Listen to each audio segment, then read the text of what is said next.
किंजल और तोसू की शादी को अभी सप्ताह भर भी नहीं हुआ था कि उसके लौटने का वक्त आ गया। उसे आज ही बैंगलोर के लिए निकलना था। वह बैंगलोर की एक आईटी कंपनी में कार्यरत था। वहीं किंजल अभी तोसू को ठीक से देख भी नहीं पाई थी।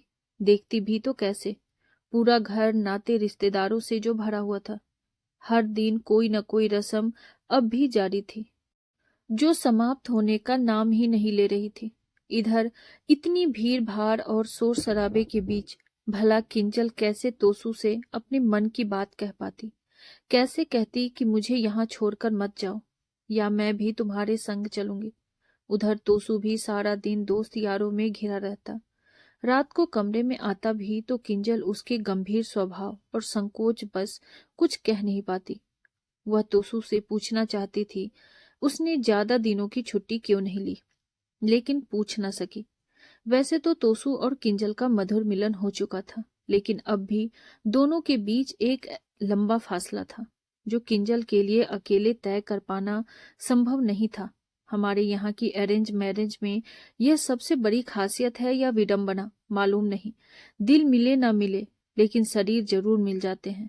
वैसे किंजल तोसू को उसी दिन से दिल ही दिल में चाहने लगी थी, जिस दिन से उसकी और तोसू की शादी तय हो गई थी। कॉलेज में यह बात सभी जानने लगे थे। यहाँ तक कि किंजल के स्टूडेंट्स भी कई बार उसे तोसू के नाम से छेड़ने लगते। किंजल गर्ल्स कॉलेज के हिंदी विभाग में हिंदी साहित्य की असिस्टेंट प्रोफेसर थी। तोसू कुछ कहे बगैर और किंजल से बिना मिले ही चला गया।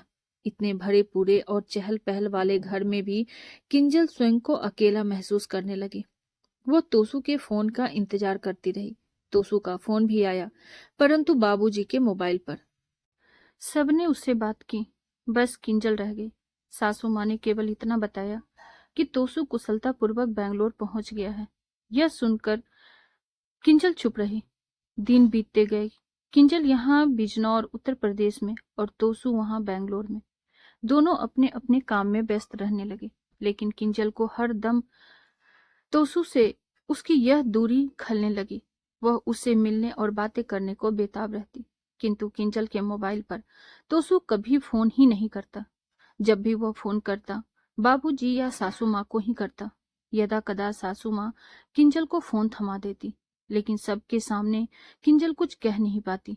यह देख सासू माँ और बाबूजी वहां से हट जाते। उसके बाद भी तोसू उससे कभी प्यार भरे दो शब्द नहीं कहता, और किंजल के मन में हिलोरे मार रहे प्रेम का सागर थम जाता। तोसू का यह व्यवहार किंजल की समझ से परे था। किंजल अपनी ओर से पहल करती हुई जब कभी भी तोसू को फोन करती तो वह फोन ही नहीं उठाता। भूले भटके कभी फोन उठा भी लेता तो कहता मैं मीटिंग में हूँ, मैं अभी बिजी हूँ, और कभी कभी तो वह किंजल को बुरी तरह से झिझक भी देता। इस सब बातों की वजह से किंजल के मन में उमड़ते उमड़ते मनोभाव उसे चिंतित होने पर मजबूर करते। वह सोचती कोई भला इतना व्यस्त कैसे हो सकता है कि उसके पास अपनी नई नवेली पत्नी से बात करने तक का भी वक्त नहीं हो। एक दिन तो हद ही हो गई जब सासू माँ ने कहा, देखो बहू, तुम बार बार तोसू को फोन करके उसे परेशान न किया करो, वहां वो काम करने गया है, यह तुमसे प्रेमालाप। ऐसा सुनते ही किंजल तिलमिला उठी और उस दिन के उपरांत वह फिर दोबारा कभी तोसू को फोन नहीं की। इन्हीं सब हालात की के बीच हिचकोले खाती कॉलेज और गृहस्थी की गाड़ी चलती रही। तोसू अपनी मर्जी से 2-4 महीने में आता, 1-2 दिन रुकता और फिर वापस चला जाता। कभी किंजल संग चलने की इच्छा जाहिर भी करती तो वह यह कहकर मना कर देता कि तुम साथ चलोगी तो यहाँ माँ बाबूजी अकेले हो जाएंगे, उनकी देखभाल कौन करेगा, और तुम्हारे कॉलेज से भी तुम्हें छुट्टी लेनी पड़ेगी। उसके आगे फिर किंजल कुछ नहीं कहती। किंजल अपनी नाकाम हो रही शादी को बचाने के लिए परिस्थितियों से समझौते करने लगी। उसका अधूरापन ही अब उसकी नियति बन गई। एक ही शहर में ससुराल और मायका होने के कारण छुट्टी वाले दिन कभी कभी किंजल अपना अकेलापन दूर करने मायके चली जाती। माँ से जब भी वह तोसू के बारे में कुछ कहती तो माँ उल्टा उसे ही समझाई देने लगती। कहती, अब जो है तोसू है और तुझे अपनी जिंदगी उसी के साथ गुजारनी है, इसीलिए वह बेकार की बातों पर ध्यान न दे।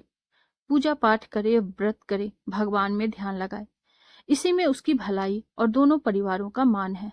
माँ से यह सब सुनकर किंजल मन मसोस कर रह जाती।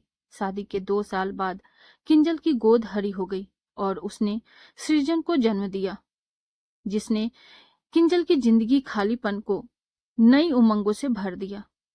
किंजल मुस्कुरा उठी। उसने 6 महीने का कॉलेज से मातृत्व अवकाश भी ले लिया, लेकिन तोसू में अब भी कोई बदलाव नहीं था। कुछ सालों के बाद किंजल को कॉलेज की ओर से बेंगलोर में आयोजित हो रहे सेमिनार में प्रमुख प्रवक्ता के रूप में आमंत्रित किया गया। शादी के इतने साल बाद ही सही, कुछ दिनों के लिए तो उसे तोसू के साथ स्वतंत्र रूप से रहने को मिलेगा। यह सोचकर वह मन ही मन पुलकित हो उठी। आंखों में प्रेम संजोए धड़कते दिल से तोसू को इत्तला किए बगैर सृजन के संग वह बेंगलोर जा पहुंची। और जैसे ही उसने डोरबेल बजाई, अचानक मोबाइल का रिंग बज उठा, जिससे किंजल की तंद्रा भंग हो गई और वह वर्तमान में लौट आई। सृजन का फोन था। फोन उठाते ही सृजन बोला, मम्मी आप तैयार रहिए, बस मैं कुछ ही देर में वहां पहुंच रहा हूं। सृजन के फोन रखते ही किंजल अपना मोबाइल एक ओर रखती हुई होठों पर हल्की सी मुस्कान और नम आंखों के संग वहीं बिस्तर पर बैठी रही। उसे ऐसा लगा मानो उसने जिंदगी की सबसे अहम जंग जीत ली हो। यह उसकी कड़ी मेहनत और संघर्ष का नतीजा था कि सृजन यूपीएससी उत्तीर्ण कर आईपीएस अधिकारी बन गया। वह उस मुकाम पर पहुंच गया जहां वो सदा से ही उसे देखना चाहती थी। किंजल के नयनों के समक्ष दोबारा एक एक कर फिर अतीत के पन्ने उजागर होने लगे। उसे वह कठिन वक्त स्मरण हो आया जब सृजन को ले वह तोसू के पास बेंगलोर पहुंची। वहां पहुंचने पर उसने जो देखा उसके होश उड़ गए। उसके पैरों तले जमीन खिसक गई और इतने सालों का विश्वास क्षण भर में चूर चूर हो गया। तोसू की यहाँ अपनी एक अलग ही दुनिया थी, जहां किंजल और सृजन के लिए कोई स्थान नहीं था।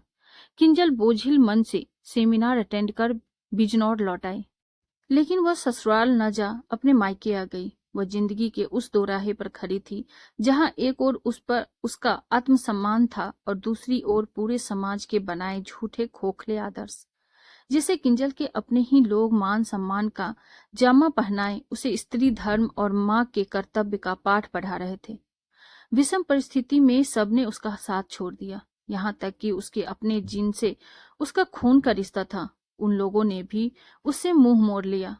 जिस घर में उसने जन्म लिया, जहां वह खेल कूद कर बड़ी हुई, आज वही घर उसके लिए पराया हो गया। किंजल के पापा आराम से कुर्सी पर आंखों पर ऐनक चढ़ाए दोनों हाथों को बांधे सिर झुकाए चुपचाप शांत भाव से बैठे सब देख सुन रहे थे और माँ उन्हें उलाहना दिए जा रही थी। और पढ़ाओ बेटी को, सुनो क्या कह रही है वो, अपने ससुराल में अब वो नहीं रहेगी, अब क्यों बूत बने बैठे हो, ना कटाने पे आमादा है तुम्हारी लाडी, उसे कुछ कहते क्यों नहीं।